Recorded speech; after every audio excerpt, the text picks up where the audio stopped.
അസ്സലാമു അലൈക്കും വറഹ്മത്തുള്ളാഹി വബറകാതുഹു. പ്രിയപ്പെട്ട സഹോദരങ്ങളെ, സുഹൃത്തുക്കളെ, മീഡിയ ഫോക്കസിലേക്ക് ഏവർക്കും ഹൃദ്യമായ സ്വാഗതം. കാന്തപുരം എ പി അബൂബക്കർ മുസ്ലിയാർ ഈ റമദാൻ മാസം പള്ളിയിൽ എത്തിക്കാഫിരിക്കേണ്ട ആളുകളെ സുന്നത്ത് ഒഴിവാക്കിക്കൊണ്ട് ബിദ്അത്തിന്റെ ഒരു സദസ്സ് ഉണ്ടാക്കി, പ്രാർത്ഥനാ സദസ്സ് എന്നൊക്കെ അതിന് പേരിട്ടുകൊണ്ട് അവിടേക്ക് ആളുകളെ കൊണ്ടുപോയി അവിടെ ഇരുത്തിക്കൊണ്ട് മുജാഹിദുകൾക്ക് നേരെ ഗുരുതരമായ ആരോപണം ഉന്നയിച്ചു. അതുമായി ബന്ധപ്പെട്ട് ഈ ഉള്ളവൻ ഒരു സംസാരം നടത്തി. കാന്തപുരം എ പി അബൂബക്കർ മുസ്ലിയാർ പറഞ്ഞ ആരോപണം തെളിയിക്കാൻ വേണ്ടി സമസ്തയിലുള്ള ആളുകളെ വെല്ലുവിളിച്ചുകൊണ്ടുള്ള ഒരു സംസാരമായിരുന്നു. അതിന് മറുപടി എന്ന രീതിയിൽ ഒരു സാധു മുസ്ലിയാർ, ഒരു പാവം മുസ്ലിയാർ അദ്ദേഹം വന്നുകൊണ്ട് വളരെ സമാധാന രൂപത്തിൽ ജനങ്ങളെയൊക്കെ കബളിപ്പിച്ചുകൊണ്ട് സിമ്പിളായി സംസാരിക്കുന്ന ഒരു രംഗം കാണാനിടയിൽ അതിൽ ആദ്യം തന്നെ കാണിക്കുന്ന ഒരു ഭാഗമുണ്ട്. ഞാൻ കാന്തപുരം എ പി അബൂബക്കർ മുസ്ലിയാരെ തെറി പറഞ്ഞു എന്ന്. അദ്ദേഹത്തിന്റെ തമ്പനയിൽ തന്നെയുള്ളത് ഉസ്താദിനെ തെറി വിളിച്ച ഈ മൗലവിമാരോട് എന്നാണ്. അതായത് എന്റെയും ഫൈസൽ മൗലവിയുടെയും ഫോട്ടോ ആണ് അതിൽ വെച്ചിട്ടുള്ളത്. ഞാനും ഫൈസൽ മൗലവിയും കാന്തപുരം എ പി അബൂബക്കർ മുസ്ലിയാരെ തെറി വിളിച്ചു എന്ന് ധ്വനിപ്പിക്കുന്ന രീതിയിലാണ് അദ്ദേഹത്തിന്റെ തമ്പനയിലുള്ളത്. ഇനി ഈ തമ്പനയിൽ വെച്ചുകൊണ്ട് ഞാൻ ചോദിക്കുന്നു, ഫൈസൽ മൗലവിയുടെ സംസാരത്തിൽ എവിടെയെങ്കിലും കാന്തപുരം എ പി അബൂബക്കർ മുസ്ലിയാരെ തെറി വിളിച്ച ഭാഗമുണ്ട് എങ്കിൽ ഒന്ന് കാണിച്ചു തരണം. ഇനി ഞാൻ പറഞ്ഞു എന്ന് പറഞ്ഞ് കാണിക്കുന്ന ഒരു ഭാഗമുണ്ട്. കാന്തപുരം കസ്സാബുൽ ഉലമയാണ്, കാന്തപുരം ഔലിയാക്കളുടെ മുഷാവറയിൽ അംഗമല്ല, ഇബ്ലീസിന്റെ മുഷാവറയിൽ അംഗമാണ്. സുഹൃത്തുക്കളെ, സഹോദരന്മാരെ, ഇത് എ പി ഉസ്താദ് റമദാനിൽ 26 രാവിലെ മഅദിനിൽ നടന്ന പരിപാടിക്ക് ചില സത്യങ്ങളൊക്കെ ലോകത്തോട് വിളിച്ചു പറഞ്ഞു. വഹാബികൾ എങ്ങനെയാണ് ജനങ്ങളെ പറ്റിക്കുന്നത് എന്നൊക്കെ അതിലൊക്കെ കൃത്യമായ രൂപം ഉസ്താദ് വളരെ വ്യക്തമായിട്ട് എല്ലാവർക്കും മനസ്സിലാകുന്ന രീതിയിൽ ഉസ്താദ് പറഞ്ഞപ്പോൾ ഉസ്താദ് വളരെ വ്യക്തമായി ജനങ്ങൾക്കൊക്കെ മനസ്സിലാകുന്ന രീതിയിൽ പറഞ്ഞു എന്നാണ് അവകാശവാദം. സ്വാഭാവികമാണ്, കിണറിലെ തവള അങ്ങനെ തന്നെയാണ് ഉണ്ടാകുക. അദ്ദേഹം അങ്ങനെ സമാധാനിച്ചോട്ടെ, അതിനൊന്നും നമുക്ക് ഒന്നും പറയാനില്ല. അപ്പോൾ ഞാനിവിടെ തെറി വിളിച്ചു എന്ന് കാണിക്കാൻ വേണ്ടിയാണ് അദ്ദേഹം ആ ഒരു ഭാഗം കാണിച്ചത്. അവിടെ സത്യത്തിൽ എന്താണ് സംഭവം? ഞാൻ അവിടെ എന്താണ് പറയുന്നത്? കാന്തപുരം എ പി അബൂബക്കർ മുസ്ലിയാർ നടത്തിയ ആരോപണം തെളിയിക്കാൻ ഇവരെ വെല്ലുവിളിക്കുന്നുണ്ട്. എന്നിട്ട് ഞാൻ ഇങ്ങനെ പറയുകയാണ്, എന്താണ് കാന്തപുരത്തെ എന്ത് പറഞ്ഞാണ് നിങ്ങൾ മഹത്വപ്പെടുത്താറുള്ളത്? കാന്തപുരം ഔലിയാക്കളെ മുഷാവറയിൽ അംഗമാണ്, കാന്തപുരം ഖമറുൽ ഉലമയാണ്, കാന്തപുരം കസ്സാബുൽ ഉലമയാണ്, കാന്തപുരം ഔലിയാക്കളെ മുഷാവറയിൽ അംഗമല്ല, ഇബ്ലീസിന്റെ മുഷാവറയിൽ അംഗമാണ് എന്ന് നിങ്ങൾ സമ്മതിക്കണമല്ലേ? ഞാൻ വെല്ലുവിളിച്ച വെല്ലുവിളിക്ക് നിങ്ങൾക്ക് മറുപടി പറയാൻ കഴിഞ്ഞിട്ടില്ല എങ്കിൽ നിങ്ങൾ കാന്തപുരത്തെ കുറിച്ച് എന്തൊക്കെയാണോ പറയാറുള്ളത്, കാന്തപുരം ഔലിയാക്കളെ മുഷാവറയിൽ അംഗമാണ്, കാന്തപുരം ഖമറുൽ ഉലമയാണ് എന്നൊക്കെ പറയാറുണ്ടല്ലോ, എങ്കിൽ നിങ്ങൾ ഇനി കാന്തപുരം കസ്സാബുൽ ഉലമയാണ് എന്നും ഔലിയാക്കളെ മുഷാവറയിൽ അംഗമല്ല, ഇബ്ലീസിന്റെ മുഷാവറയിൽ അംഗമാണ് എന്നൊക്കെ നിങ്ങൾ സമ്മതിക്കേണ്ടി വരും. എന്താ ഞാൻ പറഞ്ഞത്? നിങ്ങൾ സമ്മതിക്കണമല്ലേ? അതെ, നിങ്ങൾ സമ്മതിക്കേണ്ടി വരും എന്നാണ് ഞാൻ പറഞ്ഞതിന്റെ വിഷയം. അതല്ലാതെ ഞാൻ കാന്തപുരത്ത് നേരെ അങ്ങോട്ട് തെറി വിളിച്ചതല്ല. ഇവിടെ ഈ സാധു ജനങ്ങളെ കബളിപ്പിക്കാൻ വേണ്ടി അതിന്റെ അപ്പുറവും ഇപ്പുറവും മുറിച്ചുകൊണ്ട് തെറ്റിദ്ധരിപ്പിച്ചുകൊണ്ട് കാണിക്കുകയാണ് ഇവിടെ ചെയ്തിട്ടുള്ളത്. അതായത് ബഹുമാനപ്പെട്ട എ പി ഉസ്താദ് പറഞ്ഞ കാര്യങ്ങൾ തെളിയിക്കാൻ പറ്റുമോ എന്നൊക്കെ ചോദിച്ചിട്ട്, അപ്പൊ ആ ഒരു വെല്ലുവിളിയിലേക്കും ആ മെല്ലവിളിയിലേക്കും ഒക്കെ നമുക്ക് ഒന്ന് പോയി നോക്കാം. തക്ബീർ തൊഴിലാളികളായ കാന്തപുരത്തെ മെഴുകി ഒലിപ്പിക്കാൻ ശ്രമിക്കുന്ന കുഞ്ഞാടുകൾ സർവ്വെണ്ണത്തിനെയും ഓൺലൈനിലാകട്ടെ ഓഫ്ലൈനിലാകട്ടെ കവല പ്രഭാഷണം നടത്തുന്നവരാകട്ടെ എഴുതി കൂട്ടുന്നവരാകട്ടെ എല്ലാറ്റിനെയും വെല്ലുവിളിക്കുക. കാന്തപുരം എ പി അബൂബക്കർ മുസ്ലിയാർ ഇന്നലെ ഫൈസൽ മൗലവിക്ക് നേരെ നടത്തിയ ആരോപണം തെളിയിക്കാൻ ഞങ്ങൾ വെല്ലുവിളി. ആദ്യമായി പറയുന്നത്, ഫൈസൽ മൗലവിക്ക് മാത്രമുള്ള ഒരു ആരോപണമൊന്നുമല്ല ഉസ്താദ് നടത്തിയത്. ഫൈസൽ മൗലവിയുടെ പേര് തന്നെ പറഞ്ഞിട്ടില്ല. അപ്പോൾ ഒരു കളവതാണ്. ഫൈസൽ മൗലിക്കെതിരെ പറഞ്ഞു എന്നാ പറഞ്ഞത്. മൂപ്പര് നിങ്ങൾ പടച്ചുണ്ടാക്കുന്നതാണതൊക്കെ. ഉസ്താദ് ഫൈസൽ മൗലിയുടെ പേരൊന്നും പറഞ്ഞിട്ടില്ല. പിന്നെ ഉസ്താദ് പറഞ്ഞത് ആരോപണവുമല്ല, യാഥാർത്ഥ്യമാണ്. അതും നിങ്ങൾ മനസ്സിലാക്കണം. ഏതാനും സെക്കൻഡുകൾക്ക് മുമ്പ് ഇദ്ദേഹം പറഞ്ഞ എന്താണ്? ആദ്യമായി പറയുന്നത്, ഫൈസൽ മൗലവിക്ക് മാത്രമുള്ള ഒരു ആരോപണമൊന്നുമല്ല ഉസ്താദ് നടത്തിയത്. ഫൈസൽ മൗലവിക്ക് എതിരെ മാത്രമുള്ള ആരോപണമല്ല എന്നാണ് ഇപ്പോൾ അദ്ദേഹം പറയുന്നതാണ്. അത് ആരോപണമല്ല, ഒരു സത്യമാണ്. ഉസ്താദ് പറഞ്ഞത് ആരോപണവുമല്ല, യാഥാർത്ഥ്യമാണ്. അതും നിങ്ങൾ മനസ്സിലാക്കണം. ഉസ്താദ് പറഞ്ഞത് ആരോപണമൊന്നുമല്ല, യാഥാർത്ഥ്യമാണ് എന്നാണ് ശേഷം പറയുന്നത്. അതും നിങ്ങൾ മനസ്സിലാക്കണം. അപ്പൊ ഇനി ഉസ്താദ് പറഞ്ഞത് എന്താ? ഉസ്താദ് പറഞ്ഞത് ആരോപണം. ഉസ്താദ് പറഞ്ഞത് ആരോപണം, അത് നിങ്ങൾ തന്നെ പറഞ്ഞു. ഫൈസൽ മൗലവിക്ക് മാത്രമുള്ള ഒരു ആരോപണമൊന്നുമല്ല ഉസ്താദ് നടത്തിയത്. ഉസ്താദ് ഫൈസൽ മൗലവിക്ക് മാത്രമല്ല മുജാഹിദുകളുടെ പെരടിക്കേക്ക് മൊത്തത്തിൽ തന്നെ പറഞ്ഞതാണല്ലോ ഈ ആരോപണം. നിങ്ങൾ എന്നിട്ട് പറയുന്നത് അത് ആരോപണമല്ല, യാഥാർത്ഥ്യമാണ്. ഇപ്പോൾ ഉസ്താദ് പറഞ്ഞത് എന്താ? ഉസ്താദ് പറഞ്ഞത് ആരോപണം. ബഹുമാനപ്പെട്ട ഉസ്താദ് പറഞ്ഞത് എന്താ എന്നുള്ളത് നമുക്കൊന്ന് കേൾക്കാം. നമുക്ക് കേൾക്കാം. വെള്ളിയാഴ്ച പെരുന്നാളാകും, പെരുന്നാളായ ജുമ വേണ്ട എന്നിപ്പോ പ്രസ്താവിച്ചു വെച്ചിരിക്കുക. എന്താണ് പ്രസ്താവിച്ചത്? വെള്ളിയാഴ്ച പെരുന്നാൾ വന്നു കഴിഞ്ഞാൽ ജുമ വേണ്ട എന്ന് ഇപ്പോൾ പ്രസ്താവിച്ചിരിക്കുകയാണ് എന്നാ പറഞ്ഞത്. അത് ആരോപണമാണ്, അത് യാഥാർത്ഥ്യമല്ല, ആരോപണമാണ്. അത് ഫൈസൽ മൗലവി ഒരു ക്ലാസ്സിൽ അവിടെയുള്ള ആളുകളോട് സംസാരിക്കുമ്പോൾ പറഞ്ഞ ഒരു ഭാഗം, ആ ഭാഗം എടുത്തുകൊണ്ടാണ് ഇത് വലിയ രീതിയിൽ വിവാദമായിട്ടുള്ളത്. ആ വിവാദമായപ്പോൾ പല മുസ്ലിയാക്കന്മാർ രംഗത്ത് വന്നുകൊണ്ട് പല രീതിയിലും അതിനെ വ്യാഖ്യാനിച്ച് വളച്ചൊടിച്ച് പരിഹസിച്ച് സംസാരിക്കുകയൊക്കെ ഉണ്ടായി. അതൊക്കെ കേട്ടുകൊണ്ടായിരിക്കാം കാന്തപുരം എ പി അബൂബക്കർ മുസ്ലിയാരും എടുത്തു ചാടി അദ്ദേഹത്തിന്റെ പതിവ് ശൈലിയിലൂടെ കളവ് പറഞ്ഞത്. ഞാൻ വെറുതെ ആരോപിക്കുന്നല്ലോ, കാന്തപുരത്തിന്റെ പേരിലാണല്ലോ തിരഞ്ഞെടുത്ത നുണകൾ എന്ന പുസ്തകമുള്ളത്. കാന്തപുരത്തെ കുറിച്ചാണല്ലോ ശിഷ്യന്മാർ പറഞ്ഞത്. എന്താണ് ഉസ്താദ് വല്ലാഹി എന്ന് പറഞ്ഞാൽ അതിനുശേഷം പറയുന്നത് കളവായിരിക്കും, ഉസ്താദ് സുമ്മ വല്ലാഹി എന്ന് പറഞ്ഞാൽ അതിനുശേഷം പറയുന്നത് പച്ച കളവായിരിക്കും എന്നൊക്കെ ശിഷ്യന്മാർ തന്നെ പറഞ്ഞതല്ലേ. വിശദീകരിച്ചത് ഉസ്താദിന്റെ സ്വഭാവം അങ്ങനെയാ. വല്ലാഹി പറഞ്ഞാൽ ശേഷം വരാൻ പോകുന്നത് കളവാണെന്ന് ഉറപ്പാ. സുമ്മ വല്ലാഹി വന്നാൽ പച്ചക്കള്ളമാണ്.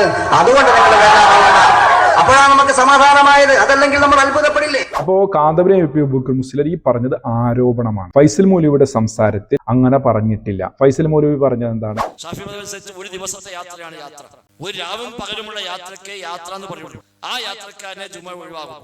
ആ യാത്രക്കാരനെ എല്ലാ ഇളവും ലഭിക്കുകയുള്ളൂ. അപ്പൊ അങ്ങനെയാണെങ്കിൽ ബെർദാസ്കാരത്തെ എങ്ങനെ വരും? അപ്പൊ അങ്ങനത്തെ മുസാഫിനെ പറ്റി അല്ല വിഷയം. ഇമാം അഹ്മദ് റഹിമഹുല്ലാ ഈ ഹദീസ് വെച്ചുകൊണ്ട് പറഞ്ഞു ജുമ നിർബന്ധമില്ല. പെരുന്നാൾക്കാലത്തിൽ വന്നവരെ ജുമ നിർബന്ധമില്ല. വന്ന നല്ല കാര്യം, സംശയമൊന്നുമില്ല. ജുമയ്ക്ക് പങ്കെടുത്താൽ കൂലിട്ടും എല്ലാ നന്മയും ലഭിക്കും. പ്രത്യേകിച്ച് ഇന്നത്തെ കാലത്ത് നമുക്ക് ഇഷ്ടംപോലെ പള്ളിയായി സൗകര്യമായി വണ്ടിയുണ്ട്, ഒരു ബുദ്ധിമുട്ടില്ല. ആ കൂലി നമ്മൾ കാണേണ്ട ആവശ്യമില്ല. പക്ഷെ നബിതങ്ങൾ നിർബന്ധമില്ല എന്ന് പറഞ്ഞ സംഗതി നമ്മൾ നിർബന്ധാക്കാൻ വകുപ്പുണ്ടോ? ഇവിടെ കാര്യം ഗൗരവമാണ്. ഇത് സുന്നി മുജാഹിദ് വിഷയമൊന്നുമല്ല. നബി പറയാം മൻ ശാഅ ഫൽയുസല്ലി, ഉദ്ദേശിക്കുന്നവർ നിസ്കരിച്ചു കൊള്ളട്ടെ എന്ന് പറയാം. നിസ്കരിക്കാതെ മടങ്ങിപ്പോവുകയാണെങ്കിൽ പെർമിഷൻ ഉണ്ടെന്ന് പ്രഖ്യാപിക്കാം. അപ്പൊ നബിതങ്ങൾ നിർബന്ധമില്ല എന്ന് പ്രത്യേകമായി ഇങ്ങനെ ഈ പ്രയോഗത്തിലൂടെ പഠിപ്പിച്ച ഒരു കാര്യം അല്ല, അത് നിർബന്ധമാണ് എന്ന് പറയുന്ന വകുപ്പ്. ഇന്നലെ ഒരു മുസ്ലിയാരിനെ വിളിച്ചു, ഇതിപ്പോ നിർബന്ധമില്ല പറഞ്ഞ ബുദ്ധിമുട്ടല്ല. അപ്പൊ ഞാൻ പറഞ്ഞു നബി നിർബന്ധമില്ല പറഞ്ഞപ്പോ നമ്മൾ നിർബന്ധം ആക്കാൻ പറ്റുമോ ചോദിച്ചു. അല്ല, അതിപ്പോ നബി ആ കാലത്ത് പറഞ്ഞല്ലേ ഈ കാലത്ത് പറ്റുമോ? നബി ആ കാലത്ത് മാത്രമല്ലല്ലോ, നബി ഖിയാമത്തോടെ വിളിക്കല്ലേ. അപ്പൊ അല്ല അങ്ങനെ പറഞ്ഞപ്പോ ആളുകളൊക്കെ ഇപ്പൊ ഇളവ് കിട്ടുന്ന പിന്നെ ആളുകൾ ജുമായ്ക്ക് വരൂലല്ലോ. ഇതിപ്പോ ഈ വഹി കൊടുത്ത അള്ളാഹ്ക്കറിയാലോ. ഈ സന്ദേശം നബിക്ക് വഹിയായി നൽകി അള്ളാഹ്ക്കറിയില്ല ഖിയാമത്ത് വരെ എന്തൊക്കെ നടക്കുന്നു. ഒരു സംഗതി നിർബന്ധമില്ല എന്ന് പറഞ്ഞാൽ ഞാൻ ചെയ്യണില്ല എന്നുള്ള വിശ്വാസം തീരുമാനിക്കാം. ഇപ്പൊ തറാവീസ്കാർ നിർബന്ധമില്ലാതെ ഇതിപ്പോ നമ്മളെ തറവിക്കൂട്ടില്ല. ഫർദനേക്കാളും ആൾക്കാർ തറാവിക്കാൻ വരുന്നത്, നിർബന്ധമുള്ള ഫർദനേക്കാളേറെ നിർബന്ധമില്ലാത്ത തറാവിക്ക് മനുഷ്യന്മാര് വരുന്നുണ്ട്. അപ്പൊ നിർബന്ധമില്ലാത്തതോടുകൂടി നന്മ മുടക്കുന്നതല്ല. നബിതങ്ങൾ പഠിപ്പിക്കാൻ നിർബന്ധമില്ല. മൻഷാ, ഉദ്ദേശിക്കുന്നവർ നിസ്കരിച്ചു കൊള്ളട്ടെ എന്ന് നബിതങ്ങൾ പറഞ്ഞ സംഗതിയെ അല്ല അത് പറ്റൂല, അത് നിർബന്ധതയാണ് എന്ന് പറയാൻ നമുക്ക് ഒപ്പില്ല. അപ്പൊ ജുമാ നിർബന്ധമാണ്. ചില ന്യായങ്ങൾ പിന്നെ പറഞ്ഞത് ശരിയാണ്. പെരുന്നാൾ സുന്നത്താണ്, ജുമാ നിർബന്ധമാണ്. അപ്പൊ പക്ഷെ പെരുന്നാളിൽ പങ്കെടുത്ത ആൾക്ക് കിട്ടിയ ഇളവാണ്. പെരുന്നാളിൽ പങ്കെടുത്ത ആൾക്ക് കൊടുക്കുന്ന ഇളവാണ്. ഇനി അയാൾ ജുമായിൽ പങ്കെടുക്കേണ്ടതില്ല. അയാൾ ദുഹ്ർ നിസ്കരിക്കണോ? നിസ്കരിക്കണമെന്നാണ് പ്രബലാഭിപ്രായം. ഇളവുണ്ട് എന്ന രീതിയിൽ മാത്രമാണ്. അതായത് വെള്ളിയാഴ്ച പെരുന്നാൾ വന്നു കഴിഞ്ഞാൽ പെരുന്നാൾ നിസ്കരിച്ചവർക്ക് പിന്നീട് ജുമായിൽ നിർബന്ധമില്ല, അതിൽ ഇളവുണ്ട് എന്ന അർത്ഥത്തിൽ മാത്രമാണ് പറഞ്ഞത്. നിസ്കരിക്കണ്ട എന്നോ പള്ളി അടച്ചിടണമെന്നോ എന്നൊക്കെ ഞാനത് ചോദിക്കുന്നുണ്ട്. ആ ചോദ്യത്തിൽ തന്നെ ഇദ്ദേഹം തരികിടയും നടത്തും. നമുക്ക് അതൊക്കെ കേൾക്കാനുണ്ട്. പരിശുദ്ധ റമദാൻ തുടങ്ങിയതിന് ശേഷം അല്പം കഴിഞ്ഞപ്പോഴേക്കും നിങ്ങൾ പ്രഖ്യാപിച്ചു കഴിഞ്ഞു എന്ത് ഈ പറയുന്ന വെള്ളിയാഴ്ച പെരുന്നാളാവും. വെള്ളിയാഴ്ച പെരുന്നാളായി കഴിഞ്ഞാൽ പിന്നെന്ത് വേണ്ട, അവൻ ജുമാ നിസ്കരിക്കണ്ട. വെള്ളിയാഴ്ച പെരുന്നാളായി കഴിഞ്ഞാൽ അവൻ പെരുന്നാൾ നിസ്കരിച്ചു കഴിഞ്ഞാൽ പെരുന്നാൾ ഖുതുബയിൽ പങ്കെടുത്താൽ പിന്നെന്ത് വേണ്ട, ജുമാ വേണ്ട എന്നുള്ളത് നിങ്ങൾ പറഞ്ഞതാണ്. പെരുന്നാൾ നിസ്കാരം കഴിഞ്ഞാൽ ജുമാ വേണ്ട എന്ന് ഫൈസൽ മൗലവി നിരുപാധികം അങ്ങ് പറഞ്ഞിട്ടുണ്ടോ? ഇളവുണ്ട് എന്ന അർത്ഥത്തിലല്ലേ പറഞ്ഞത്. അദ്ദേഹം വീണ്ടും അതിനെക്കുറിച്ച് വിശദീകരിച്ചില്ലേ പല ആളുകളും വിവാദമാക്കിയപ്പോൾ? അതിലും അദ്ദേഹം കൃത്യമായി പറഞ്ഞിട്ടുണ്ട്. അത് എന്താണ്, ജുമാ വേണ്ട എന്ന അർത്ഥത്തിലല്ല, ആളുകൾക്ക് അതിന് ഇളവുണ്ട്. അല്ലാണ്ട് ആരും പള്ളിയിൽ പോകണ്ട, ജുമാ നിസ്കരിക്കണ്ട എന്നൊന്നും അല്ലേ പറഞ്ഞത്. ജുമാക്കൊന്നും ആരും പോകേണ്ടതില്ല എന്നൊന്നും അല്ല പറഞ്ഞത്. ഇളവുണ്ട് എന്ന് മാത്രമേ പറഞ്ഞിട്ടുള്ളൂ. അതിന് അദ്ദേഹം 5ഓളം ഹദീസുകൾ പറയുന്നുണ്ട്, അതിന് പണ്ഡിതന്മാർ കൊടുത്ത വിശദീകരണം പറയുന്നുണ്ട്. ഇതൊക്കെ അദ്ദേഹം അതിനുശേഷം വിശദീകരിച്ച് പറഞ്ഞതാണ്. ഇതൊക്കെ എല്ലാവർക്കും അറിയാം. ഇങ്ങനെയൊക്കെ ഈ പറയപ്പെട്ട വിഷയത്തിൽ പണ്ഡിതന്മാരുടെ ഇടയിൽ പല അഭിപ്രായങ്ങളുണ്ട്, മദ്ഹബിന്റെ ഇമാമിങ്ങൾക്കിടയിൽ അഭിപ്രായ വ്യത്യാസങ്ങളുണ്ട് എന്നൊക്കെ എല്ലാവർക്കും അറിയാം. പക്ഷേ ഇവിടെ ഇഷ്ടത്തിന്റെ പണ്ഡിതന്മാരാണല്ലോ പറഞ്ഞിട്ടുള്ളത്, ഫൈസൽ മൗലവിയാണല്ലോ പറഞ്ഞിട്ടുള്ളത്. ഊണിലും ഉറക്കിലും ഫൈസൽ മൗലവി എങ്ങനെയെങ്കിലും ഒന്ന് ബടക്കാക്കി എടുക്കണം, അതിനുവേണ്ടി അഹോരാത്രം യത്നിച്ചുകൊണ്ടിരിക്കുന്ന പുരോഹിത വർഗത്തിന് ഈ രീതിയിലൊക്കെ എന്തെങ്കിലും ഒരു കച്ചിത്തുമ്പ് കിട്ടിക്കഴിഞ്ഞാൽ അത് വെച്ച് എങ്ങനെയൊക്കെ അങ്ങോട്ടും ഇങ്ങോട്ടും വലിക്കാൻ പറ്റുമോ അങ്ങനെ വലിച്ച് ആകെ മൊത്തത്തിൽ കോളമായി നിൽക്കുകയാണ്. അതിന്റെയൊക്കെ ജാള്യത മറക്കാം. ഈ രീതിയിലുള്ള പൊട്ടത്തരവുമായി രംഗത്ത് വന്നത് കൊണ്ട് തന്നെയാണ് നിങ്ങൾ ഇങ്ങനെ പെടുന്നത്. ഇവിടെ കാന്തപുരം അബൂബക്കർ മുസ്ലിയാർ പറഞ്ഞത് വെള്ളിയാഴ്ച പെരുന്നാളാണ്, അന്ന് ജുമാ വേണ്ട.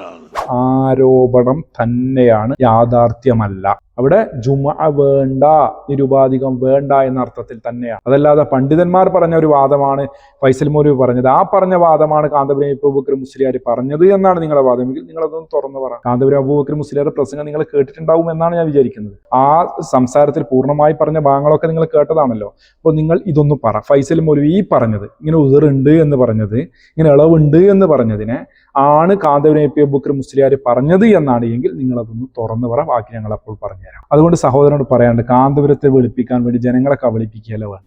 ഉറക്കത്തിൽ നിന്ന് വിളിച്ചിട്ട് നീ ഉറക്കത്തിൽ നീച്ച് വന്നിട്ട് അത് തെളിയിക്കണം, അത് വെല്ലുവിളിക്കുകയാണെന്നൊക്കെ പറഞ്ഞു വന്ന എന്താ അതിനൊക്കെ കഥ? അപ്പൊ ഈ കഥ ഇല്ലാത്ത ആള് നടത്തുന്ന വെല്ലുവിളിയാണ്. ഇനി ഇത് തെളിയിക്കാൻ വേണ്ടി ചോദിക്കുന്നുണ്ട്, അതുകൊണ്ട് കേൾക്കാം. മുജാഹിദിന്റെ പണ്ഡിതന്മാരുടെയോ പ്രബോധകന്മാരുടെയോ സംസാരത്തിലോ ലേഖനത്തിലോ എവിടെയെങ്കിലും വെള്ളിയാഴ്ച പെരുന്നാൾ വന്നു കഴിഞ്ഞാൽ ജുമഅ വേണ്ട, നിരുപാധികം വേണ്ട എന്ന് പറഞ്ഞത് നിങ്ങൾ കേട്ടോ.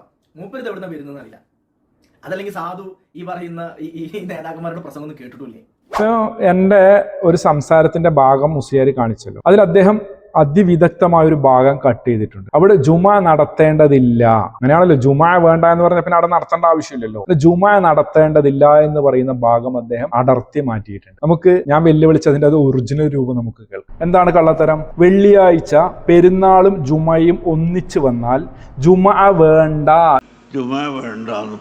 ജുമ വേണ്ട എന്ന് ഏത് മുജാഹിദിന്റെ പണ്ഡിതനാണ് പറഞ്ഞത്? ഫൈസൽ മൗലവിയുടെ പ്രഭാഷണമാണ് ഇവിടെ വിവാദമായിട്ടുള്ളത്. 2 വർഷം മുമ്പ് ഇതേ വിഷയം ഫൈസൽ മൗലവി പറഞ്ഞ അതേ വിഷയം ഹുസൈൻ സലഫിയും പറഞ്ഞിട്ടുണ്ട്. ആ ഹുസൈൻ സലഫിയുടെ പ്രഭാഷണത്തിലും അതില്ല. ഇപ്പോൾ ഇതുമായി ബന്ധപ്പെട്ട് സംസാരിച്ച ഏതെങ്കിലും മുജാഹിദിന്റെ പണ്ഡിതന്മാരുടെയോ പ്രബോധകന്മാരുടെയോ സംസാരത്തിലോ ലേഖനത്തിലോ എവിടെയെങ്കിലും വെള്ളിയാഴ്ച പെരുന്നാൾ വന്നു കഴിഞ്ഞാൽ ജുമഅ വേണ്ട, നിരുപാധികം വേണ്ട, പള്ളി അടച്ചിടണം, അവിടെ ജുമഅ നടത്തേണ്ട ആവശ്യമില്ല എന്ന് പറഞ്ഞത് നിങ്ങൾ കാണിച്ചു തരണം. അപ്പൊ ആ 2 ക്ലിപ്പും കൂടി ഒന്നിച്ച് കേൾക്കുമ്പോൾ നിങ്ങൾക്ക് ഒന്നും കൂടി അത് മനസ്സിലാവും. മുജാഹിദിന്റെ പണ്ഡിതന്മാരുടെയോ പ്രബോധകന്മാരുടെയോ സംസാരത്തിലോ ലേഖനത്തിലോ എവിടെയെങ്കിലും വെള്ളിയാഴ്ച പെരുന്നാൾ വന്നു കഴിഞ്ഞാൽ ജുമഅ വേണ്ട, നിരുപാധികം വേണ്ട, പള്ളി അടച്ചിടണം, അവിടെ ജുമഅ നടത്തേണ്ട ആവശ്യമില്ല എന്ന് പറഞ്ഞത് നിങ്ങൾ കാണിച്ചു തരണം. മനസ്സിലായില്ലേ സഹോദരങ്ങളെ? ഈ രീതിയിലൊക്കെയാണ് കബളിപ്പിക്കുന്നത്. എന്തിനാണ് ഇങ്ങനെ കബളിപ്പിക്കുന്നത് എന്നാണ്. അതുകൊണ്ട് എന്റെ വെല്ലുവിളി ഇപ്പോഴും അവിടെ തന്നെ നിലനിൽക്കുകയാണ്. സഹോദരന് പറ്റുമെങ്കിൽ കാന്തപുരത്തിന്റെ പ്രഭാഷണത്തിന്റെ അത്തല മുതൽ ഇത്തല വരെയും ഒന്ന് പൂർണ്ണമായി 1, 2, 3 തവണ കേൾക്കുക. ഇത് കാന്തപുരം അബൂബക്കർ മുസ്ലിയാരുടെ സംസാരത്തിൽ എവിടെയെങ്കിലും പിന്നെ നിർബന്ധമില്ല എന്ന അർത്ഥത്തിലാണ് പറഞ്ഞത് എന്ന് ധ്വനിപ്പിക്കുന്ന രീതിയിലുള്ള സംസാരത്തിന്റെ ഭാഗങ്ങളുണ്ട് എങ്കിൽ, ഇല്ലെങ്കിൽ നേർക്കുനേരെ തന്നെ അദ്ദേഹം പറയുകയാണ് നിർബന്ധമില്ല എന്ന് പറഞ്ഞിട്ടുണ്ട് എന്നാണ് എങ്കിൽ നിങ്ങൾ അതൊന്ന് കാണിക്കും. ഇനി ഇദ്ദേഹത്തിന്റെ അടുത്തൊരു കബളിപ്പിക്കലുണ്ട്, അതും കൂടി നമുക്കൊന്ന് കേൾക്കാം. ഫൈസൽ മൗലവി പറയുന്നത് കേൾക്കാം. വെള്ളിയാഴ്ച തന്നെ പെരുന്നാളായി കഴിഞ്ഞാൽ ഒരാൾ പെരുന്നാൾ നിസ്കരിച്ചു കഴിഞ്ഞാൽ പിന്നെ അവനക്ക് എന്ത് വേണ്ട? ജുമഅ വേണ്ട, ജുമഅ നിർബന്ധമില്ല, അവൻ നിസ്കരിക്കേണ്ടതില്ല, അവൻ ജുമഅ നിസ്കരിക്കേണ്ടതില്ല, പങ്കെടുക്കേണ്ടതില്ല. ഫൈസൽ മൗലവി പറയട്ടെ. ജുമഅ നിസ്കാരം നിർബന്ധമില്ല എന്നാണ് ഫൈസൽ മൗലവി പറയുന്നത്. ഇദ്ദേഹം പറയുന്നത് എന്താണ്? ഒന്നുകൂടി കേട്ടോ. ഫൈസൽ മൗലവി പറയുന്നത് കേൾക്കാം. വെള്ളിയാഴ്ച തന്നെ പെരുന്നാളായി കഴിഞ്ഞാൽ ഒരാൾ പെരുന്നാൾ നിസ്കരിച്ചു കഴിഞ്ഞാൽ പിന്നെ അവനക്ക് എന്ത് വേണ്ട? ജുമഅ വേണ്ട, ജുമഅ നിർബന്ധമില്ല, അവൻ നിസ്കരിക്കേണ്ടതില്ല. ഫൈസൽ മൗലവി പറയട്ടെ എന്ന് പറഞ്ഞിട്ട് അദ്ദേഹം പറഞ്ഞത് എന്താണ്? ജുമഅ നിസ്കരിക്കേണ്ടതില്ല, ജുമഅ വേണ്ട എന്ന് ഫൈസൽ മൗലവി പറഞ്ഞിട്ടുണ്ടോ? അതിനെയാണ് പെരുന്നാൾ നിസ്കരിച്ചു കഴിഞ്ഞാൽ പിന്നെ ജുമഅ വേണ്ട എന്ന് പറഞ്ഞിട്ടുണ്ട് എന്ന രീതിയിലേക്ക് അതിനെ വളച്ചൊടിച്ച് ഇപ്പോൾ ഇദ്ദേഹം ഇതൊരു മെഴുകി വെളുപ്പിക്കാനുള്ള ശ്രമം നടത്തി. കാന്തപുരം അബൂബക്കർ മുസ്ലിയാർ അവിടെ നേരെ പറഞ്ഞത് എന്താണ്? വെള്ളിയാഴ്ച പെരുന്നാളാണ്, അന്ന് ജുമഅ വേണ്ട. കാന്തപുരം ഇവിടെ ജുമഅ വേണ്ട എന്ന് തന്നെയാണ് പറഞ്ഞിട്ടുള്ളത്. അത് ആരോപണമാണ്. അങ്ങനെ ഫൈസൽ മൗലവിയോ അതല്ലെങ്കിൽ മുജാഹിദിന്റെ ഏതെങ്കിലും പണ്ഡിതന്മാരോ പ്രബോധകരോ അങ്ങനെ പറഞ്ഞിട്ടില്ല. ഉണ്ട് എങ്കിൽ അതാണ് കാണിക്കേണ്ടത്. നിങ്ങൾ ഈ നാട് നിങ്ങളെ പറഞ്ഞു വെച്ചത് എന്താണ്? ഫൈസൽ മൗലവിയുടെ ഗവേഷണമാണ് എന്നല്ലേ? അങ്ങനെ ലോകത്ത് ഒരാളും പറഞ്ഞിട്ടില്ല എന്നൊക്കെയാണല്ലോ. പുതിയൊരു സംഭവമായി കൊണ്ടുവന്നു എന്നാണല്ലോ കാന്തപുരം അബൂബക്കർ മുസ്ലിയാരടക്കം അവിടെ പറഞ്ഞ് സ്ഥാപിക്കാൻ വേണ്ടി ശ്രമിച്ചത്. ജുമഅ വേണ്ട എന്ന് പറഞ്ഞിട്ടുണ്ട് എന്ന് പറഞ്ഞു. അതിവിടെ നിങ്ങൾക്ക് തെളിയിക്കാൻ വേണ്ടി പറ്റിയിട്ടില്ല. അതുകൊണ്ട് സഹോദരനോട് പറയാണ്ട് കാന്തപുരത്തെ വെളുപ്പിക്കാൻ വേണ്ടി ജനങ്ങളെ കബളിപ്പിക്കുകയല്ല വേണ്ട. കാന്തപുരം അബൂബക്കർ മുസ്ലിയാർ ഇങ്ങനെയൊക്കെ വന്ന് വെളുപ്പിക്കണമെങ്കിൽ അതിനൊന്നും അല്പസ്വല്പം തൊലിക്കട്ടിയൊന്നും പോരാ. അതെ, അല്പസ്വല്പം തൊലിക്കട്ടിയൊന്നും പോരാ, വല്ലാത്ത തൊലിക്കട്ടി തന്നെ വേണം. മാത്രവുമല്ല, നിങ്ങളെ ആളുകളെ കുറിച്ച് പണ്ടേ നമുക്കെല്ലാം അറിയാം. റഹ്മത്തുള്ളാഹി ഖാസിമി പറഞ്ഞിട്ടുണ്ട്, ഉടുപ്പില്ലാത്ത വർഗമാണ്. AP വിഭാഗം എന്നത് ഒരു തരം ഉളുപ്പില്ലാത്ത കൗമാണ്. AP വിഭാഗം എന്നത് ഉളുപ്പില്ലാത്ത കൗമാണ് എന്ന് കൃത്യമായി നമുക്ക് എല്ലാവർക്കും അറിയാം. അതുകൊണ്ട് തന്നെ നിങ്ങളിൽ നിന്ന് ഇതൊക്കെ തന്നെയാണ് പ്രതീക്ഷിക്കുന്നത്. പിന്നെ ഈ രീതിയിലൊക്കെ വന്ന് മെഴുകുമ്പോൾ, ആരോപണങ്ങൾ ഉന്നയിക്കുമ്പോൾ, തെറ്റിദ്ധരിപ്പിക്കുമ്പോൾ നിങ്ങളെക്കുറിച്ചൊക്കെ കൃത്യമായി നിങ്ങളുടെ പണ്ഡിതന്മാർ തന്നെ വിശദീകരിച്ചിട്ടുണ്ട്. എന്താണ് യഖൂനു ഫി ആഖിറി സമാനി ദജ്ജാലൂന കദാബൂന. അതിനെ വിശദീകരിക്കും നിങ്ങൾ തന്നെ കേട്ടോ, നിങ്ങളുടെ കൂട്ടത്തിൽപ്പെട്ട മുസ്ലിയാർ തന്നെ. ഇവൻ ദജ്ജാൽ അല്ലെങ്കിൽ ലോകത്താരാ ദജ്ജാൽ? ദജ്ജാലൂന കദ്ദാബൂൻ, കബളിപ്പിക്കുന്നവൻ, വിശ്വാസികളെ കബളിപ്പിക്കുന്ന വ്യാജനാണിവൻ. ഇവൻ കപടനാണ്, ഇവൻ കള്ളനാണ്, ഇവൻ വഞ്ചകനാണ്. പറയുന്നത് ഞാനല്ല, മുത്ത് റസൂല് പറയുകയാ ദജ്ജാലൂന കദ്ദാബൂൻ. അവൾ ദജ്ജാലിന്റെ പണിയെടുക്കാൻ വേണ്ടി ഇപ്പോൾ ആഖിർ സമാൻ ചില ദജ്ജാലുകൾ വരുമെന്ന് പറഞ്ഞിട്ട് പേരോട് അബ്ദുറഹ്മാൻ സക്കാഫിയും വഹാബ് സക്കാഫിയും അലവി സക്കാഫിയും മുളൂർക്കര സക്കാഫി അങ്ങനെ തുടങ്ങി സക്കാഫിമാരും അഹ്സനിമാരും അസ്ഹരിമാരും ഒക്കെ വിശദീകരിക്കുന്നതാണല്ലോ, ഒക്കെ കേട്ടിട്ടുണ്ടാകുമല്ലോ. അതുകൊണ്ട് എൻ്റെ പ്രിയപ്പെട്ട സഹോദരനോട് പറയാനുള്ളത്, പ്രിയപ്പെട്ട മുസ്ലിയാരോട് പറയാനുള്ളത്, പ്രിയപ്പെട്ട ചങ്ങാതിയോട് പറയാനുള്ളത്, നിങ്ങൾ ഈ രീതിയിൽ കബളിപ്പിച്ചത് കൊണ്ടൊന്നും കാര്യമായില്ല. നിങ്ങൾ പറഞ്ഞ രണ്ടാമത്തെ ഭാഗമുണ്ട്, അതിലേക്ക് നമുക്ക് മറ്റു വീഡിയോയിലൂടെ വരാം. അതുകൊണ്ട് സഹോദര, നേർക്കുന്ന ആദർശത്തെ ആദർശം കൊണ്ട് നേരിടുക, അതല്ലാതെ ആരോപണം പറഞ്ഞ ആളായ്മത്തരം കാട്ടുകയല്ല വേണ്ടത്. അള്ളാഹു കാര്യങ്ങൾ മനസ്സിലാക്കാൻ നമുക്ക് എല്ലാവർക്കും തൗഫീഖ് നൽകുമാറാകട്ടെ. ഇതിന്റെ ബാക്കി ഭാഗം ഈദ്ഗാഹുമായി ബന്ധപ്പെട്ട് പറഞ്ഞ കാര്യങ്ങളുമായി നമുക്ക് വീണ്ടും കാണാം ഇൻഷാ അല്ലാഹ്. അസ്സലാമു അലൈക്കും വറഹ്മത്തുള്ളാഹി വബറകാതുഹു.